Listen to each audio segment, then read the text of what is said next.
Alain, propos d'un Normand. Hasard et destinée.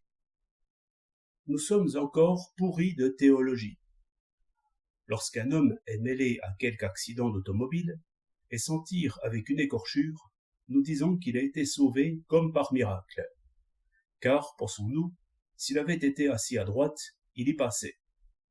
Tout de suite, nous prétendons lire cet événement en théologien et y saisir quelque volonté cachée. Cela parce que l'événement intéresse une vie humaine.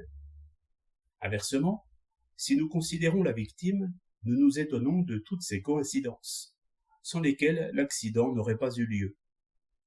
S'il avait plu ce jour-là, si les voyageurs étaient partis une minute plus tôt ou plus tard, s'ils avaient pris telle ou telle autre route, si le chauffeur avait essuyé ses lunettes avant de tourner sa manivelle, il se produisait un autre emboîtement des choses, sans doute moins funeste que celui-là.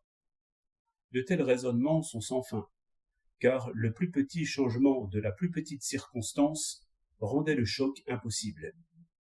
On peut même dire, si l'on remonte par la pensée le cours du temps, que chacun des hommes qui se sont tragiquement rencontrés à ce tournant de route marchait vers l'accident depuis sa naissance.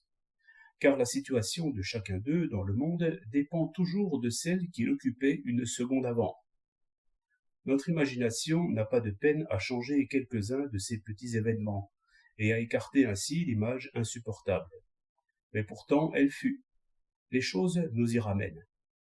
Aussi, les paroles tragiques nous viennent aux lèvres. Hélas, pourquoi ces choses et non d'autres? Cela vient de ce que nos sentiments éclairent le probable et l'improbable d'une lumière mal distribuée. Nous nous disons, cet accident était improbable. Les 1000 petits événements qui y ont conduit ne l'annonçaient point.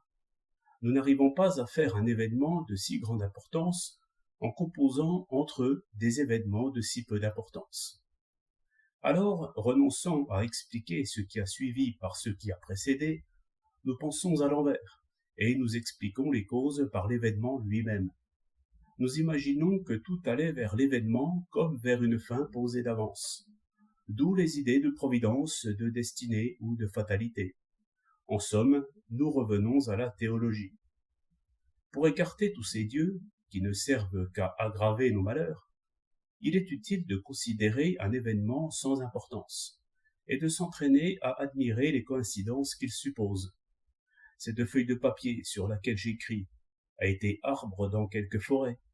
Comment se fait-il que telle fibre, et non d'autre, se trouve en ce moment sous ma plume? Pourquoi cette plume est-elle plume, et non minerai sous la terre? Tous les événements sont également improbables et également nécessaires. Quand le balai soulève un nuage de poussière, chaque tourbillon est miraculeux, si l'on veut. Pour que ces deux grains ne se heurtent pas, il a fallu un concours merveilleux d'événements. Ainsi penseraient les petits astronomes si ces grains de poussière étaient habités.